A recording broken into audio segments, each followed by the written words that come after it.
जिंदगी बड़ी होनी चाहिए, लंबी नहीं। ये डायलॉग अगर किसी के जीवन पर सटीक बैठता है तो वो है शहीद आजम भगत सिंह। मात्र 23 साल की उम्र में भारत माता की जय का नारा लगाते हुए फांसी के फंदे पर झूलने वाले वीर भगत सिंह इतना शानदार जिए कि आज भी पूरी दुनिया उन्हें याद करती है। भगत सिंह भारत की आजादी के वो एक अहम किरदार है जिन्होंने मात्र 23 साल की उम्र में अपना किरदार निभाकर खुशी खुशी फांसी के फंदे को चूम लिया। लेकिन जाने से पहले उन्होंने हर एक भारतीय के अंदर अपने देश की आजादी के प्रति जोश और जुनून का जज्बा भर दिया। 23 मार्च 1931 ये वो दिन था जब भगत सिंह को फांसी दी जानी थी। पूरे भारत में भगत सिंह की फांसी रोकने को लेकर प्रदर्शन हो रहे थे। ब्रिटिशर्स घबराए हुए थे कि कहीं प्रदर्शनकारी हावी न हो जाए और फांसी को टालना न पड़े, और इस कारण भगत सिंह को कोर्ट के द्वारा तय की गई तारीख से पहले ही फांसी दे दी जाती है। भगत सिंह तो कुर्बान हो गए, लेकिन देश के हर युवा की आंखों में आजादी का सपना छोड़ गए। भगत सिंह ने एक बार कहा था कि मेरे खून का एक एक कतरा इंकलाब लाएगा, जो वाकई सच साबित हुआ। एक तरफ भगत सिंह को फांसी हुई और वहीं दूसरी ओर भारत की सड़कों पर भगत सिंह के सपने को पूरा करने के लिए देश का हर नौजवान अंग्रेजों की जड़ें हिलाने के लिए निकल पड़ा। देश में हर तरफ आजादी के लिए आवाज उठने लगी, जिस कारण भगत सिंह की मृत्यु के ठीक 16 साल बाद भारतीयों ने अंग्रेजों को भारत छोड़ने पर मजबूर कर दिया। भगत सिंह देश की आजादी के लिए इस कदर दीवाने थे कि उनके अंदर बचपन से ही एक वीर क्रांतिकारी जाग उठा था। मात्र 12 साल की उम्र में भगत सिंह ने जलियांवाला बाग का खौफनाक मंजर देखकर ठान लिया था कि वो उन मासूमों की जान का बदला अंग्रेजों से लेकर रहेंगे। ब्रिटिशर्स से बदला लेने के लिए भगत सिंह ने असेंबली में जो बम फोड़ा था, उसकी आवाज ने अंग्रेजों के परखच्चे उड़ा दिए थे। भगत सिंह एक ऐसे फ्रीडम फाइटर थे जिन्होंने जेल में जाकर भी अंग्रेजों के खिलाफ अपनी बगावत नहीं छोड़ी और वहाँ भी सभी कैदियों में क्रांति पैदा कर दी। कई महीनों तक हंगर स्ट्राइक करने के बाद भी उनका जुनून कम नहीं हुआ और लगातार 116 दिनों तक फास्ट रखकर भगत सिंह ने अंग्रेजों से अपनी बात मनवा ली थी। तो चलिए जानते हैं कि आखिर कौन थे भगत सिंह, क्यों इन्हें फांसी दी गई और केवल 23 साल की उम्र में इन्होंने ऐसा क्या कर दिया कि लोग आज भी इनके कायल हैं। 28 सितंबर 1907 ये वो दिन था जब भारत को अपना वीर सपूत मिला था। इस दिन बंगा नाम के गांव में भगत सिंह का जन्म हुआ था। ये गांव आज के समय में पाकिस्तान में आता है, लेकिन भारत के विभाजन से पहले ये ब्रिटिश इंडिया के पंजाब प्रोविंस के लायलपुर डिस्ट्रिक्ट में आता था। भगत सिंह का जन्म एक सिख फैमिली में हुआ था जो भारत की आजादी के लिए लड़ रही थी। अपने परिवार में भगत अपने माता पिता की दूसरी संतान थे। इनके पिता का नाम किशन सिंह संधू और माँ का नाम विद्यावती था। इनके जन्म के समय इनके पिता और अंकल अजीत सिंह पॉलिटिक्स में काफी एक्टिव थे और वक्त वक्त पर ब्रिटिशर्स के खिलाफ होने वाले मूवमेंट्स में भाग लिया करते थे। कैनाल कॉलोनाइजेशन बिल और गदर मूवमेंट में भी इनके पिता और अंकल ने बढ़ चढ़कर भाग लिया था, जिस कारण इनको जेल की हवा भी खानी पड़ी थी। इवन जब भगत सिंह का जन्म हुआ था तब भी इनके पिता और अंकल कैनाल कॉलोनाइजेशन बिल के खिलाफ होने वाले प्रदर्शन में भाग लेने के कारण जेल में थे। लेकिन भगत सिंह के जन्म के कुछ दिनों बाद ही दोनों को जेल से रिहा कर दिया गया, जिस कारण सभी लोग भगत सिंह को काफी लकी मानते थे और इसी वजह से शुरुआत में इनका नाम भागो सिंह रखा गया था, यानी भाग्य वाला इंसान। पर वक्त के साथ इस नाम को बदलकर भगत सिंह कर दिया गया। इन्होंने बचपन से ही देश के साथ साथ अपने घर के लोगों में भी आजादी की आग देखी थी और इसी के चलते काफी कम उम्र में ही इनके सीने में भी आजादी की आग पैदा हो गई। भगत सिंह बचपन से ही ब्रिटिशर्स से नफरत करने लगे थे, जिसका एक परफेक्ट एग्जाम्पल इनके बालपन के दिनों में देखने को मिलता है। वो ऐसे कि एक बार इनके पिता खेत में बीज बो रहे थे, जिसे देखकर भगत सिंह ने अपने पिता से सवाल किया कि आप खेत में क्यों आते हो। इस पर उनके पिता ने कहा कि हम खेत में बीज बोने आते हैं ताकि ढेर सारी फसल होने पर अनाज मिल सके। जिसके बाद भगत सिंह ने अपने पिता की बात का जवाब देते हुए कहा कि पिताजी, फिर हम खेत में बंदूकें क्यों नहीं बोते? ऐसा करने से हमारे पास ढेर सारी बंदूकें होंगी जिनका इस्तेमाल हम अंग्रेजों के खिलाफ कर सकते हैं। छोटी सी उम्र में ही ऐसे विचार रखने वाले भगत सिंह ने अपने पिता को निशब्द कर दिया था, लेकिन इस इंसिडेंट से उनके पिता इतना तो समझ गए थे कि उनका बेटा बड़ा होकर एक दिन बहुत बड़ा स्वतंत्रता सेनानी बनेगा। भगत सिंह के बचपन में ही उनका भविष्य दिखता था।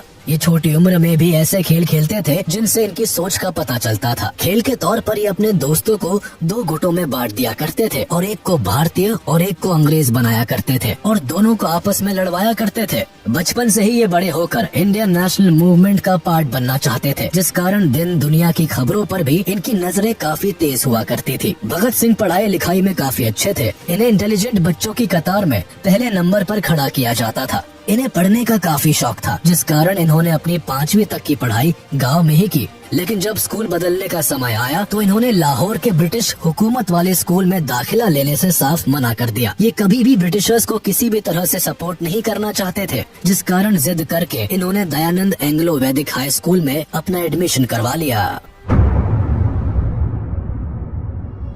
स्कूल के दिनों में भी भगत सिंह अंग्रेजों की हर गतिविधियों पर नजर रखते थे। एक दिन भगत सिंह अपने स्कूल में पढ़ रहे थे और तभी इन्हें जलियांवाला बाग मैसेकर के बारे में पता चला। 13 अप्रैल 1919 को अंग्रेजों ने जलियांवाला बाग में पीसफुली प्रोटेस्ट कर रहे लोगों को चारों ओर से घेरकर मौत के घाट उतार दिया था। अंग्रेजों ने जलियांवाला बाग का मेन गेट बंद करवाकर चारों ओर से अपने सिपाहियों से बड़ी बेरहमी के साथ बाग में मौजूद सभी लोगों के ऊपर गोलियां बरसवा दी थी। लोगों के पास मरने के अलावा और कोई चारा नहीं था, क्योंकि वहां भागने के लिए कोई जगह नहीं थी। हालांकि उस बाग में एक कुआं था, जहां कई लोगों ने गोलियों से बचने के लिए छलांग लगा दी थी, लेकिन फिर भी कोई नहीं बच पाया। बाग में मौजूद लगभग 1500 लोगों में 379 लोगों की ऑन द स्पॉट मौत हो गई थी और करीब 1200 लोगों को भारी घाव आए थे। इस इंसिडेंट ने पूरे देश में एक आक्रोश पैदा कर दिया था। इस मैसेकर से भगत सिंह इतना आहत हुए थे कि केवल 12 साल की उम्र में घर पर बिना बताए स्कूल से सीधे जलियांवाला बाग की ओर निकल गए और करीब 12 मील पैदल चलकर वहां पहुंच गए, जिसके बाद इन्होंने खून से लथपथ वहां की मिट्टी को एक बोतल में रखा और घर चले गए। इस दिन भगत सिंह ने कसम खाई थी कि भारत के हर मासूम के खून के कतरे कतरे का बदला वो अंग्रेजों से लेंगे। वैसे भगत सिंह की वीरता की कहानियां और किस्सों को और गहराई से जानने के लिए आप कुकू एफएम पर भगत सिंह की इस बायोग्राफी और जेल डायरी को सुन सकते हैं, जहां आप न केवल भगत सिंह के जीवन के बारे में जान सकते हैं, बल्कि उनके जीवन की कई अनसुनी कहानियों को भी सुन सकते हैं। इस ऑडियो बुक का लिंक आपको डिस्क्रिप्शन में मिल जाएगा, जिसके जरिए आप इस ऑडियो बुक को इजीली एक्सेस कर सकते हैं। अगर आप कुकू एफएम के बारे में नहीं जानते हैं तो बता दें कि कुकू एफएम पर कई ऐसे ऑडियो बुक्स अवेलेबल हैं जो आपके लिए नॉलेजेबल होने के साथ साथ एंटरटेनिंग भी है। शुरुआत में पूरे 7 दिन इन ऑडियो बुक्स को सुनने के लिए आपको कोई पैसा भी नहीं देना होगा, क्योंकि कुकू एफएम आपको पूरे 7 दिन का फ्री ट्रायल देता है, जहां आप विकास, करियर, फाइनेंशियल गाइडेंस और नॉलेज जैसे तमाम कंटेंट को एक्सेस कर सकते हैं। इस 7 दिन के फ्री ट्रायल में आपको 5000 से भी ज्यादा शोज का एक्सेस मिलेगा और 7 दिन के ट्रायल के बाद आपको इनके सब्सक्रिप्शन से चार्ज किया जाएगा। तो देर किस बात की है, कुकू एफएम का फायदा उठाएं और अपने परिवार वालों को भी सजेस्ट करें। डिस्क्रिप्शन में दिए गए लिंक को जरूर देखें। जलियांवाला बाग मैसेकर के बाद महात्मा गांधी ने ब्रिटिशर्स के खिलाफ 1 अगस्त 1920 को नॉन कोऑपरेशन मूवमेंट की शुरुआत कर दी, जिसके तहत अब भारत के लोग ब्रिटिश और ब्रिटिशर्स से जुड़ी हर चीज का बहिष्कार करने वाले थे।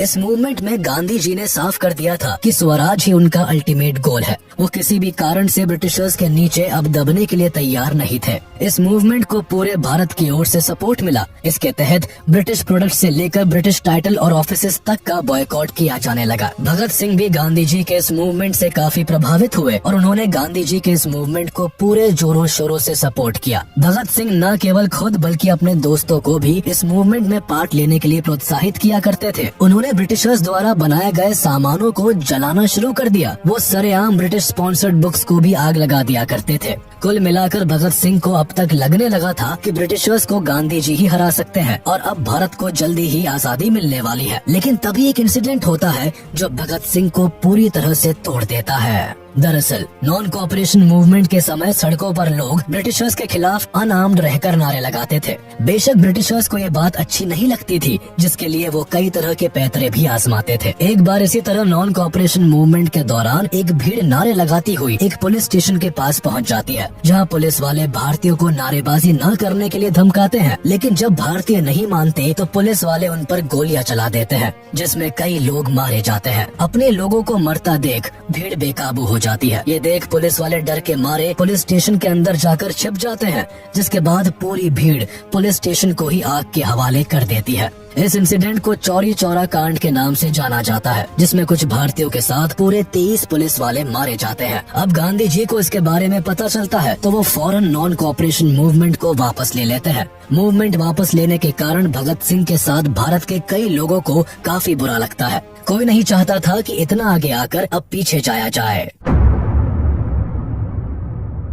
भगत सिंह गांधी जी के असहयोग आंदोलन को वापस लेने के डिसीजन से काफी परेशान हो गए थे। आजादी के जो सपने वो देख रहे थे वो अब उन्हें बिखरे हुए लग रहे थे। यही से भगत सिंह ने खुद कुछ कर दिखाने के बारे में सोचा, क्योंकि वो जानते थे कि हाथ पर हाथ रखकर बैठने से कुछ नहीं होने वाला। 12 फरवरी 1922 को गांधी जी ने नॉन कोऑपरेशन मूवमेंट को वापस लिया था, जिसके बाद 1923 में भगत सिंह ने लाहौर के नेशनल कॉलेज में दाखिला लिया, जिसकी स्थापना लाला लाजपत राय ने की थी। कॉलेज में एडमिशन लेने के साथ ही भगत सिंह ने अपनी सोच को और उजागर करना शुरू कर दिया। ये कई तरह की किताबें पढ़ा करते थे, ये सोशलिज्म के समर्थक थे और अपनी एक अलग निगाह से दुनिया को देखा करते थे। बचपन से ही इनमें एक क्रांतिकारी था जो अंग्रेजों की तानाशाही के खिलाफ बगावत करता था। कॉलेज में ये दिन के समय पढ़ा करते थे और शाम को अपने दोस्तों के साथ देश में चल रहे कई मुद्दों पर डिबेट किया करते थे। ये कई रेवोल्यूशनरीज के बारे में पढ़ा करते थे और उनकी विचारधाराओं को खुद से जोड़ने की कोशिश करते थे। हालांकि एक तरफ जहां भगत सिंह देश के लिए खुद को समर्पित कर चुके थे, तो वहीं दूसरी ओर इनके घर पर इनकी शादी की बातें भी चलने लगी। लेकिन भगत सिंह का इस वक्त शादी में कोई इंटरेस्ट नहीं था। वो केवल और केवल अपने देश के लिए काम करना चाहते थे, जिस कारण उन्होंने अपने परिवार वालों से साफ कह दिया था कि अगर आजादी से पहले मेरी शादी होती है तो मौत ही मेरी दुल्हन होगी। ये सुनने के बाद भगत सिंह के माता पिता को बहुत ठेस पहुंची, लेकिन वो समझ चुके थे कि उनका बेटा अब देश की आजादी की राह पर निकल गया है। शादी वाले इंसिडेंट के बाद भगत सिंह ने अपना घर छोड़ दिया और वो कानपुर रहने के लिए चले आए। यहाँ भगत सिंह बंगाल रेवोल्यूशनरी पार्टी को ज्वाइन करने के लिए आए थे। लेकिन 1924 में जब भगत सिंह कानपुर आए तो उन्होंने राम प्रसाद बिस्मिल और सचिंद्र नाथ सान्याल के द्वारा बनाई गई हिंदुस्तान रिपब्लिकन एसोसिएशन को ज्वाइन कर लिया। इस एसोसिएशन के प्राइमरी ऑर्गेनाइजर चंद्रशेखर आजाद थे, जिनसे कुछ समय में ही भगत सिंह की काफी अच्छी बनने लगी थी। भगत सिंह काफी कम वक्त में ही आजाद के चहेते बन गए थे। कानपुर में ही भगत सिंह की गणेश शंकर विद्यार्थी से मुलाकात हुई, जो एक मशहूर पत्रकार और स्वतंत्रता सेनानी थे। गणेश शंकर ने भगत सिंह को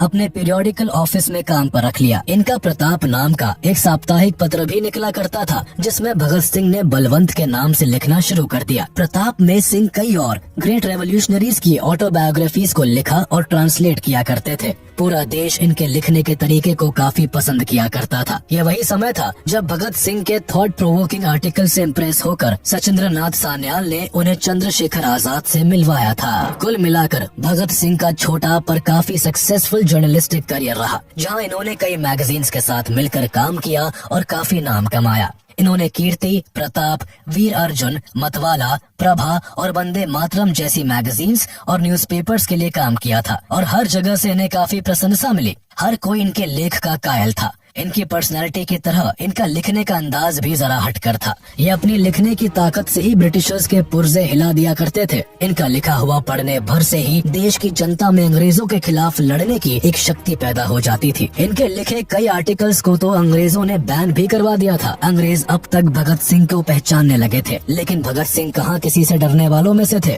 वो तो बस अपने लक्ष्य की ओर बढ़ रहे थे। हालांकि 1925 में सिंह वापस से लाहौर चले गए। दरअसल भगत सिंह की ग्रैंड मदर की तबीयत अचानक काफी बिगड़ गई थी, जिस कारण उन्होंने अपने घर का रुख लिया। लेकिन यहाँ भी वो अकाली दल की मीटिंग्स को सपोर्ट किया करते थे।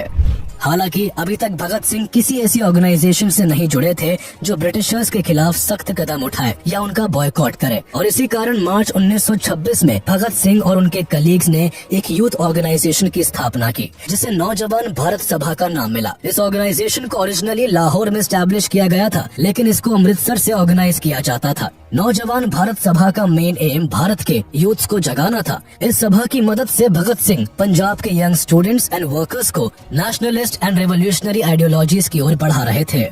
इस सभा को बनाने का आइडिया भगत सिंह को अमृतसर के एक prominent freedom fighter doctor Satyapal ने दिया था। वक्त के साथ लोग इस सभा के बारे में जानने लगे और इसे ज्वाइन करने लगे। कई प्रोमिनेंट पॉलिटिकल एक्टिविस्ट ने भी इस सभा को ज्वाइन किया था। शुरुआत में सभा को केवल लाहौर से ही ऑपरेट किया जाता था, लेकिन कीर्ति किसान पार्टी के साथ एक यूथ कॉन्फ्रेंस में ये डिसाइड हुआ कि सभा का हेडक्वार्टर अब लाहौर से अमृतसर शिफ्ट कर दिया जाएगा। कुछ समय बाद नौजवान भारत सभा और कीर्ति किसान पार्टी ने एकजुट होकर गरीब किसानों के अपलिफ्टमेंट के लिए काम करना शुरू कर दिया। साथ ही जनता के बीच जस्टिस एंड एगैलिटेरियनिज्म का मैसेज भी फैलाने लगे। ये वही समय था जब भगत सिंह ने कीर्ति किसान पार्टी को ज्वाइन किया था। इसके बाद अप्रैल 1926 में भगत सिंह की मुलाकात सोहन सिंह जोश से हुई, जो अमृतसर के एक noted pageant leader and freedom fighter रहे थे। भगत सिंह इनके साथ मिलकर काम करने लगे और कुछ ही समय में इन्हें मर्ज्ड पार्टी का प्रेसिडेंट बना दिया गया। सोहम सिंह भगत सिंह के विचारों से सहमत थे और इसी कारण उन्होंने भगत सिंह की वर्कर्स एंड पेजेंट्स पार्टी से बातचीत करवाई, जो एक गुरुमुखी लैंग्वेज मंथली मैगजीन कीर्ति को पब्लिश करती थी।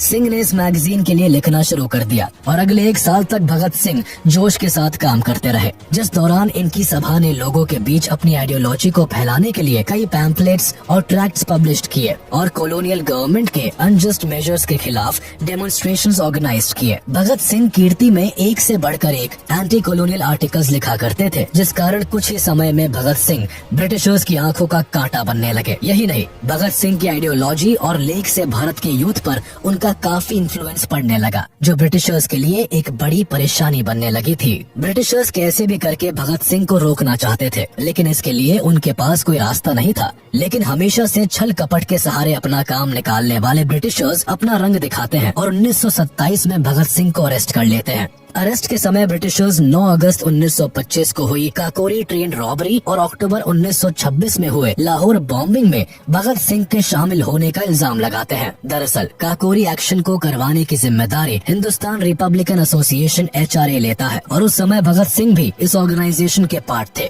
जिस कारण उन्हें अरेस्ट करना ब्रिटिशर्स के लिए आसान बन गया था। हालांकि काकोरी एक्शन की प्लानिंग एंड एग्जीक्यूशन करने का काम राम प्रसाद बिस्मिल, अशफाकुल्ला खान और चंद्रशेखर आजाद जैसे कई लीडर्स ने किया था। कुछ समय बाद काकोरी कॉन्स्पिरेसी ट्रायल में राम प्रसाद बिस्मिल सहित 4 लोगों को फांसी और 16 लोगों को आजीवन कारावास की सजा सुनाई गई थी। लेकिन ब्रिटिशर्स के पास भगत सिंह के खिलाफ ना कोई ठोस सबूत थे और ना ही कारण, जिस वजह से अरेस्ट के कुछ समय बाद ही भगत सिंह को 60,000 रुपए का भुगतान करने के बाद छोड़ दिया गया था। जेल से रिहा होने के बाद भगत सिंह ने एक बार फिर चंद्रशेखर आजाद से मुलाकात की। दरअसल काकोरी एक्शन में चंद्रशेखर आजाद ब्रिटिशर्स की पकड़ से भागने में सफल रहे थे, लेकिन अब उनके पास कुछ नहीं बचा था, क्योंकि काकोरी एक्शन में HRA के कई बड़े लीडर्स अरेस्ट हो गए थे और HRA बुरी तरह से बिखर गई थी। पर भगत सिंह ने आजाद को एक नई उम्मीद दी और दोनों ने मिलकर HRA को एक बार फिर नए सिरे से शुरू करने के लिए जी जान लगा दी। HRA के रिफॉर्मेशन के लिए सितंबर 1928 में दिल्ली के फिरोज शाह कोटला में एक सीक्रेट मीटिंग हुई, जिसमें बंगाल, बिहार और पंजाब के रेवोल्यूशनरी ने भाग लिया, जिसके बाद फाइनली HSRA यानी हिंदुस्तान सोशलिस्ट रिपब्लिकन एसोसिएशन की फॉर्मेशन हुई। इस एसोसिएशन पर भगत सिंह का काफी ज्यादा इन्फ्लुएंस था, जिस कारण एसोसिएशन से जुड़े सभी मेंबर्स एंटी ब्रिटिश थे। इस समय भारत में साइमन कमीशन का बड़े जोरों शोरों से विरोध हो रहा था। दरअसल 1928 में ही ब्रिटिश गवर्नमेंट के द्वारा भारत में एक कमीशन बैठाया गया, जिसका मेन काम भारत की पॉलिटिकल सिचुएशन पर रिपोर्ट तैयार करना और ब्रिटिश गवर्नमेंट को सौंपना था। लेकिन परेशानी ये थी कि इस कमीशन में एक भी भारतीय शामिल नहीं था और इसका हेड भी एक ब्रिटिशर यानी जॉन साइमन था। इसी वजह से देश में कुछ एक्टिविस्ट ग्रुप ने इस कमीशन के खिलाफ प्रोटेस्ट करना शुरू कर दिया। देखते ही देखते ये प्रोटेस्ट पूरे भारत में फैल गए और हर कोई साइमन गो बैक के नारे लगाने लगा। इस समय लाला लाजपत राय एक ऑल पार्टी प्रोटेस्ट को लीड कर रहे थे, जो साइमन कमीशन के अगेंस्ट काम कर रहा था। पूरे भारत में हो रहे प्रोटेस्ट ब्रिटिशर्स को नहीं भा रहे थे, जिस कारण इसी समय ब्रिटिशर्स कुछ ऐसा करते हैं जिसका भगत सिंह पर काफी असर होता है और इसी के कारण भगत सिंह पहली बार किसी ब्रिटिशर के खिलाफ कलम की जगह हाथ में बंदूक तान लेते हैं। दरअसल प्रोटेस्ट को लीड करते हुए लाला लाजपत राय लाहौर के एक रेलवे स्टेशन की ओर अपना रुख करते हैं, लेकिन पुलिस उन्हें और सभी प्रोटेस्टर्स को रेलवे स्टेशन पर जाने से रोकती है, जिस कारण सिचुएशन काफी गर्म हो जाती है। पर तभी superintendent of police James A Scott सभी पुलिस ऑफिसर्स को प्रोटेस्टर्स पर लाठी चार्ज करने का ऑर्डर दे देते हैं, जिसके बाद पुलिस वाले सभी प्रोटेस्टर्स पर अंधाधुंध लाठी बरसाना शुरू कर देते हैं। इस लाठी चार्ज में कई प्रोटेस्टर्स घायल हो जाते हैं, लेकिन लाला लाजपत राय की सबसे बुरी हालत होती है, क्योंकि स्कॉट का मेन टारगेट लाला लाजपत राय ही होते हैं। पुलिस वाले राय को लाठी से इतना मारते हैं कि इन्हें हॉस्पिटल में एडमिट करवाना पड़ता है, जहां इंजरीज के कारण 17 नवंबर 1928 को लाला लाजपत राय की मौत हो जाती है।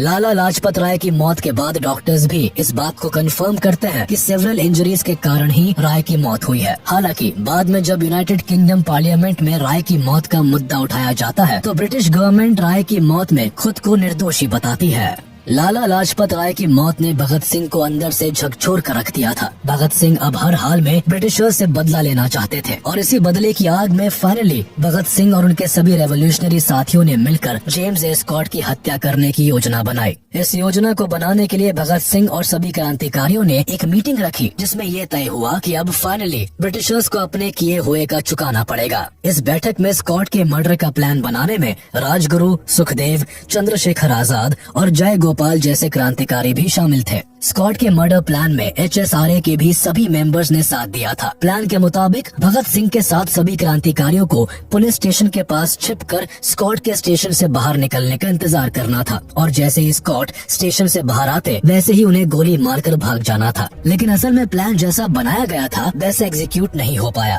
और एक बड़ी गलती हो गई। 17 दिसंबर 1928 को भगत सिंह और उनके सभी साथी प्लान के हिसाब से पुलिस स्टेशन के आसपास खड़े होकर स्कॉट का इंतजार करने लगे। ऑपरेशन के हिसाब से भगत सिंह और राजगुरु की जिम्मेदारी स्कॉट को मारने की थी और चंद्रशेखर आजाद का काम केवल इन दोनों को कवर देने का था। जय गोपाल को इस प्लान का हिस्सा इसलिए बनाया गया था क्योंकि उनके अलावा कोई स्कॉट को नहीं पहचानता था। सभी स्कॉट के पुलिस स्टेशन से बाहर निकलने का इंतजार कर रहे थे। जय गोपाल वहीं पास में बैठकर एक साइकिल पर चेन चढ़ा रहे थे। उनका काम केवल स्कॉट को आइडेंटिफाई करने के बाद इशारा देने का था। अब जैसे ही स्टेशन से एक पुलिस ऑफिसर बाहर निकला तो सब चौकन्ने हो गए और जय गोपाल ने भगत सिंह को इशारा कर दिया, जिसके बाद उस पुलिस ऑफिसर पर पहली गोली राजगुरु ने चलाई और फिर बाद में भगत सिंह ने। गोली लगने के बाद जब तक भगत सिंह समझ पाते कि उन्होंने गलत आदमी पर गोली चलाई है तब तक काफी देर हो चुकी थी। दरअसल जय गोपाल हड़बड़ाहट में स्कॉट को पहचान ही नहीं पाए थे और उन्होंने इशारा करके जिस ऑफिसर पर गोली चलाने को कहा वो स्कॉट नहीं बल्कि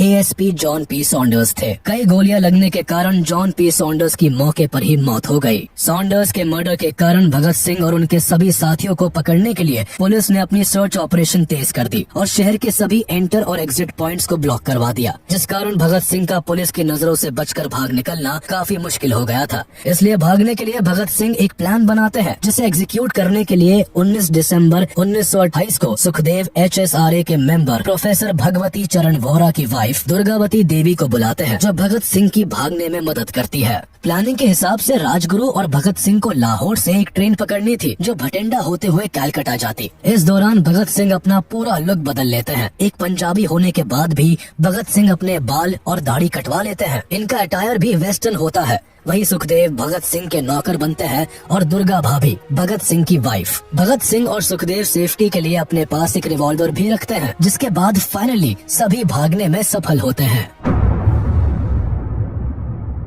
ब्रिटिशर्स की नजरों से भागने में सफल होने के बाद कुछ समय तक भगत सिंह शांत रहते हैं, जिसके बाद वो ड्रामा की मदद से ब्रिटिशर्स के खिलाफ लोगों को खड़ा करने की कोशिश करते हैं। वो लोगों को इंस्पायर करने के लिए फ्रीडम फाइटर्स की कहानियां सुनाया करते थे, जिसमें अधिकतर रेवोल्यूशनरीज शामिल रहते थे। वो राम प्रसाद बिस्मिल और अगस्टे वेलेंट जैसे बड़े रेवोल्यूशनरीज के बारे में लोगों को बताते थे। अगस्टे वेलेंट एक फ्रेंच एनार्किस्ट थे जिन्होंने पेरिस में चेंबर ऑफ डेप्यूटीज में बॉम्ब फेंका था। भगत सिंह को ब्रिटिशर्स के बनाए गए पब्लिक सेफ्टी बिल और ट्रेड डिस्प्यूट बिल से परेशानी थी। पब्लिक सेफ्टी बिल के हिसाब से ब्रिटिशर्स बिना रीजन बताए किसी को भी अरेस्ट कर सकते थे और ट्रेड डिस्प्यूट बिल के तहत श्रमिक गतिविधियों को समाप्त करने और स्ट्राइक्स पर रोक लगाने की बात कही गई थी। इन बिल्स के कॉन्सिक्वेंसेस को देखते हुए असेंबली ने इन दोनों ही बिलों को रिजेक्ट कर दिया, लेकिन वाइसरॉय ने अपनी स्पेशल पावर्स का इस्तेमाल करके बिल्स को रिजेक्ट करने के बाद भी इसे लागू करने की योजना बना ली थी। भगत सिंह इसके सख्त खिलाफ थे, जिसके लिए उन्होंने सेंट्रल लेजिस्लेटिव असेंबली में एक बॉम्ब एक्सप्लोजन करने का प्लान बनाया। शुरुआत में जब भगत सिंह ने HSRA के सामने ये प्लान पेश किया तो HSRA का कोई मेंबर नहीं चाहता था कि भगत सिंह इस प्लान का हिस्सा बने, क्योंकि अगर वो इस प्लान में शामिल होकर असेंबली में बॉम्ब फेंकते तो ब्रिटिशर्स पहले सॉन्डर्स के मर्डर और फिर असेंबली बॉम्ब केस में भगत सिंह को फांसी दे देते। हालांकि काफी डिस्कशन के बाद ये डिसाइड हुआ कि भगत सिंह असेंबली बॉम्बिंग का हिस्सा बनेंगे। अब चाहे इसके लिए उन्हें अरेस्ट और एग्जीक्यूट ही क्यों ना होना पड़े। भगत सिंह का मानना था कि आजादी उनका मकसद है और आजादी केवल बोलने से नहीं मिलती बल्कि उसके लिए लड़ना भी पड़ता है। वो जानते थे कि अगर उन्होंने इस प्लान में पार्टिसिपेट किया तो उनका वापस जिंदा बच कर आना नामुमकिन है। लेकिन जन्म से ही रेबेलियन भगत सिंह कहाँ पीछे हटने वाले थे। वो तो खुशी खुशी इस प्लान में शामिल होने के लिए रेडी हो गए और HSRA के सभी मेंबर्स को भी मना लिया। इस प्लान को एग्जीक्यूट करने से पहले भगत सिंह ने कहा था कि अगर मेरी जान चली भी गई तो मेरे बाद भारत के हर घर से एक भगत पैदा होगा जो आजाद भारत के लिए ब्रिटिशर्स को मार भगाएगा। फाइनली वो दिन आता है जब भगत सिंह और बटुकेश्वर दत्त दिल्ली असेंबली बॉम्बिंग के लिए तैयार होते हैं। 8 अप्रैल 1929 को भगत सिंह और बटुकेश्वर दत्त चलते सेशन के बीच पब्लिक गैलरी से असेंबली चैम्बर में 2 बॉम्ब फेंकते हैं। इन बॉम्ब्स का मकसद किसी को मारने का नहीं होता, इसी कारण इन्हें खाली जगहों पर फेंका जाता है। बॉम्ब से पूरी असेंबली में धुआं हो जाता है और इसकी आवाज भी काफी तेज होती है, जिस कारण असेंबली में मौजूद सभी लोगों को कुछ समझ नहीं आता और वो इधर उधर भागने लगते हैं। इस समय भगत सिंह और बटुकेश्वर दत्त चाहते तो भाग सकते थे, लेकिन वो ऐसा नहीं करते हैं, बल्कि वही खड़े होकर जोर जोर से इनकलाब जिंदाबाद का नारा लगाते हुए कई पैम्फलेट्स हवा में उड़ाने लगते हैं, जिन पर लिखा था कि बहरों को सुनने के लिए धमाके की जरूरत होती है। इसके बाद दोनों खुद को पुलिस के हवाले कर देते हैं। अरेस्ट होने का मेन मकसद कोर्ट ट्रायल्स के जरिए अपनी बातों को पूरे हिंदुस्तान के कानों तक पहुंचाना था, जिससे सभी भारत की आजादी की लड़ाई में बढ़ चढ़कर हिस्सा ले। अरेस्ट के कारण फाइनली पिछले 1 साल से ब्रिटिशर्स को जिसकी तलाश थी वो आज उनके हाथ लग जाता है। अरेस्ट करने के बाद भगत सिंह और बटुकेश्वर दत्त को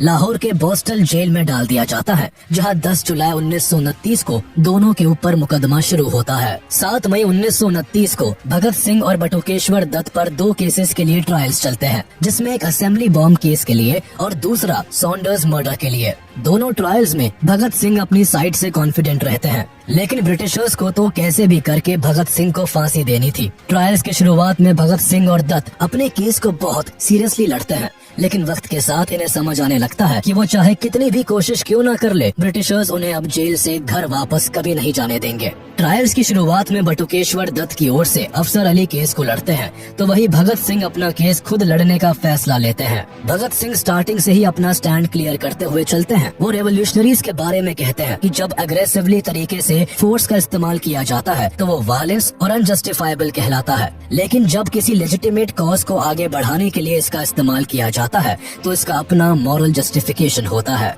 ब्रिटिशर्स के खिलाफ भगत सिंह के रवैये को देखते हुए अंग्रेज वही करते हैं जो उनसे एक्सपेक्टेड था। कोर्ट किसी भी सूरत में रेवोल्यूशनरीज के द्वारा किए गए कामों को सही नहीं बताती और मैलिशियस एंड अनलॉफुल इंटेंट का हवाला देते हुए भगत सिंह और दत्त को गलत ठहराती है। कोर्ट के अलावा पॉलिटिकल बॉडी की ओर से भी असेंबली बॉम्बिंग को क्रिटिसाइज किया जाता है। ट्रायल्स के दौरान ही HSRA की बॉम्ब बनने वाली जगहों पर पुलिस रेड डाल देती है, जिसमें एसोसिएशन के कई प्रोमिनेंट रेवोल्यूशनरीज अरेस्ट हो जाते हैं। इस रेवोल्यूशनरीज में 21 से भी ज्यादा HSRA के मेंबर्स होते हैं, जिनमें राजगुरु, जतिंद्र नाथ दास, सुखदेव, किशोरी लाल और जय गोपाल शामिल होते हैं। पर यहाँ परेशानी तब आन पड़ती है जब पुलिस के कहने पर HSRA के 3 मेंबर्स गवर्नमेंट के अप्रूवर्स बन जाते हैं। भगत सिंह को फंसाने की साजिश रच रहे ब्रिटिशर्स मौका पाते ही अपने काम पर लग जाते हैं और फणींद्र नाथ घोष, हंसराज बोहरा एंड जय गोपाल को भगत सिंह के खिलाफ कोर्ट में गवाही दिलवा देते हैं। इनकी गवाही से भगत सिंह को काफी सदमा लगता है, लेकिन फिर भी वो खुद को संभालते हैं और आखिरी सांस तक लड़ते हैं। गवाही मिलने के बाद ब्रिटिशर्स भगत सिंह और उनके साथियों के ऊपर मेनली 3 केसेस को हाईलाइट करके डिसीजन दिलवाते हैं, जिनमें Saunders murder, assembly bombing and bomb manufacture के केस शामिल होते हैं। 10 जुलाई 1929 को सभी ट्रायल्स एक स्पेशल सेशंस कोर्ट में होते हैं, जहां 28 एक्यूज रेवोल्यूशनरीज के अगेंस्ट सजा सुनाई जाती है। ये ट्रायल पूरी तरह से बायस्ड होता है। कोर्ट हार्डली ही स्टैंडर्ड लीगल राइट्स प्रिंसिपल का इस्तेमाल करते हुए अपना डिसीजन सुनाता है और भगत सिंह, राजगुरु और सुखदेव को कैपिटल पनिशमेंट दी जाती है। भगत सिंह और उनके साथियों की फांसी रोकने के लिए कई नेशनल लीडर्स ब्रिटिशर्स से रिक्वेस्ट करते हैं, लेकिन कोई फायदा नहीं होता है, क्योंकि किसी भी सूरत में ब्रिटिशर्स भगत सिंह की कैपिटल पनिशमेंट को कम ना करने के ठान लेते हैं। हालांकि बात जब रिक्वेस्ट करने से नहीं बनती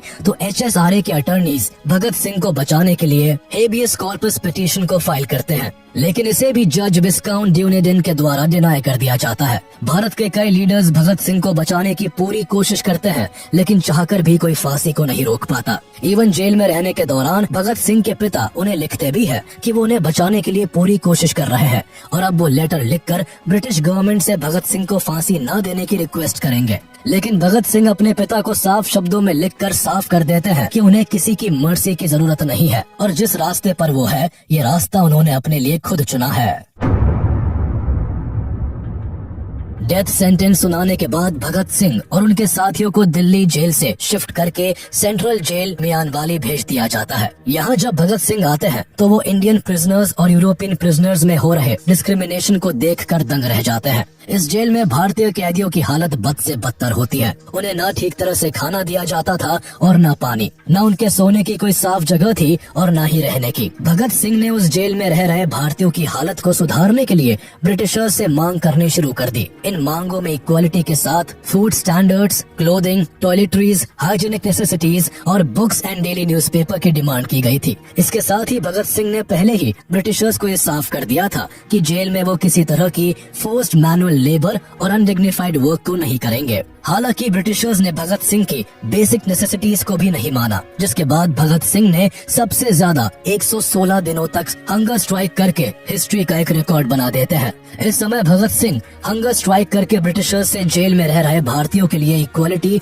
और बेसिक नीड्स की डिमांड कर रहे थे। शुरुआत में ब्रिटिशर्स ने भगत सिंह की हंगर स्ट्राइक को हल्के में लिया, लेकिन जब भगत सिंह और उनके साथी दिन रात भूखे रहने लगे तो ब्रिटिशर्स के डर के मारे कान खड़े हो गए, क्योंकि देश में जब लोकल लोगों को भगत सिंह और उनके साथियों के स्ट्राइक के बारे में पता चला तो वो बाहर से ही भगत सिंह को और ज्यादा सपोर्ट करने लगे। लोगों का आक्रोश देखते हुए ब्रिटिशर्स को डर सताने लगा कि कहीं भूख के मारे भगत सिंह की जान चली गई तो उनके लिए बड़ी परेशानी हो जाएगी, जिस कारण ब्रिटिशर्स ने शाम दाम दंड भेद हर तरह के पैतरे आजमा कर भगत सिंह और उनके दोस्तों की हंगर स्ट्राइक को भंग करने की कोशिश की, लेकिन किसी ने भी खाने का एक निवाला भी गले के नीचे नहीं उतारा। जिसके बाद लगातार 63 डेज तक भूखे रहने के कारण इस स्ट्राइक में जतेंद्र नाथ दास की सितंबर 13, 1929 को भूखे रहने के कारण मौत हो गई। दृढ़ संकल्प का ऐसा नजारा देखते हुए पूरे नेशन ने जतेंद्र नाथ दास को सम्मान दिया था। यही नहीं, इस स्ट्राइक के सपोर्ट में गोपी चंद भार्गव और मोहम्मद आलम ने पंजाब लेजिस्लेटिव काउंसिल से विड्रॉ कर लिया था।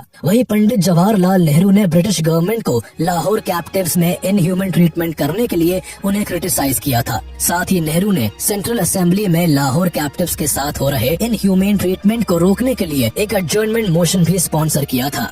न्यूज़पेपर्स में लगातार लाहौर एंड अमृतसर में मास मीटिंग्स की खबरें छपने लगी थी। इतने सपोर्ट को देखते हुए ब्रिटिशर्स ने लोगों को रोकने के लिए सेक्शन 144 को इम्पोज कर दिया। इतना ही नहीं, जवाहरलाल नेहरू खुद सेंट्रल जेल विजिट करते हैं और भगत सिंह के साथ सभी स्ट्राइकर्स से मिलकर उन्हें सपोर्ट करने का वादा करते हैं। वही उस समय मोहम्मद अली जिन्ना भी स्ट्राइकर्स को सपोर्ट करते हैं और भरी असेंबली में उनके फेवर में बोलते हैं। लोगों का भरपूर सपोर्ट और दास की मौत के बाद ब्रिटिशर्स समझ जाते हैं और फाइनली भगत सिंह की शर्तों को एक्सेप्ट कर लेते हैं, जिसके बाद पूरे 116 दिनों बाद भगत सिंह और उनके सभी साथी 5 अक्टूबर 1929 को अपना हंगर स्ट्राइक तोड़ते हैं। सजा सुनाए जाने के कारण भगत सिंह को अपना भविष्य पता था। अब वो लगातार जेल के लोगों के साथ आराम से रहते और उनके सुख दुख में उनका साथ देते। केवल भगत सिंह ही नहीं, बल्कि जेल में रहने वाले हर भारतीय को भगत सिंह ने इस कदर बदल दिया था कि सभी प्रिजनर्स अब पेट्रियोटिक स्लोगन्स गाने लगे थे। इन सभी प्रिजनर्स को जो गाना सबसे प्रिय था वो था मेरा रंग दे बसंती चोला, माँ मेरा रंग दे बसंती चोला, जिसे भगत सिंह आए दिन गुनगुनाया करते थे। इन सब के अलावा अपने आखिरी दिनों में जेल में भगत सिंह कई किताबें पढ़ते और लेटर्स लिखते। इस समय वो कई बड़े बड़े रेवोल्यूशनरीज को पढ़ा करते थे। भगत सिंह लिखने के साथ साथ बोलते भी काफी अच्छा थे। वो जब भी बोलते तो आसपास के सभी लोग उनकी बातों को ध्यान से सुनते। इवन जेल में काम करने वाले पुलिस ऑफिसर्स भी भगत सिंह को बहुत पसंद किया करते थे। फाइनली अब वो दिन आ जाता है जब भगत सिंह को इस दुनिया से अलविदा कहना पड़ता है। लेकिन देश अभी भी भगत सिंह को विदाई देने के लिए तैयार नहीं था, जिस कारण अभी भी जोरों शोरों से चारों ओर भगत सिंह को बचाने के लिए हर कोई अपनी पूरी कोशिश में लगा हुआ था। 24 मार्च 1931 को भगत सिंह और उनके साथियों को फांसी देनी थी, लेकिन पूरे भारत में भगत सिंह के सपोर्ट में हो रहे प्रोटेस्ट को देखकर ब्रिटिशर्स डर जाते हैं और तय की गई तारीख से एक दिन पहले ही उन्हें फांसी देना तय किया जाता है। जिसके बाद फांसी का जब समय होता है तो जेलर भगत सिंह को जेल से लेकर फांसी देने वाली जगह पर लेकर जाने के लिए आते हैं। पर तब भगत सिंह कहते हैं कि मुझे थोड़ा वक्त दो, मेरी किताब का आखिरी पन्ना बचा है। अभी एक क्रांतिकारी दूसरे क्रांतिकारी से भेंट कर रहा है। दरअसल इस समय भगत सिंह लेनिन की बायोग्राफी को पढ़ रहे थे। थोड़ी देर में भगत सिंह किताब का आखिरी पन्ना पढ़ने के बाद जेलर के साथ जाने के लिए तैयार हो जाते हैं। जेलर भगत सिंह, राजगुरु और सुखदेव को फांसी देने के लिए ले जाता है, जहां भगत सिंह अपने हाथों और आंखों को न बांधने की डिमांड करते हैं। ब्रिटिशर्स भगत सिंह के हाथों को तो नहीं बांधते, लेकिन आंखों पर काली पट्टी को बांध देते हैं। जिसके बाद 23 मार्च 1931 की शाम को ठीक 7:30 पर भगत सिंह, राजगुरु और सुखदेव को फांसी दे दी जाती है। तीनों फांसी के फंदे को चूमकर इनकलाब जिंदाबाद का नारा लगाकर इस दुनिया से हमेशा हमेशा के लिए अलविदा कह जाते हैं। इन तीनों देश प्रेमियों का बलिदान भारत के हर यूथ को एक नई दिशा देता है और अब हर नौजवान भारत के फ्रीडम स्ट्रगल में बढ़ चढ़कर हिस्सा लेता है। भगत सिंह ने केवल तब के यंगस्टर्स को ही इंस्पायर नहीं किया, बल्कि आज के यूथ में भी भगत सिंह के लिए बेहद प्यार और इज्जत भरी है। आज का यूथ भी भगत सिंह को अपनी इंस्पिरेशन मानता है। आज भगत सिंह, राजगुरु और सुखदेव की याद में हर साल 23 मार्च को देश शहीद दिवस मनाता है। हम आशा करते हैं कि आपको हमारे वीडियो पसंद आया होगा। आगे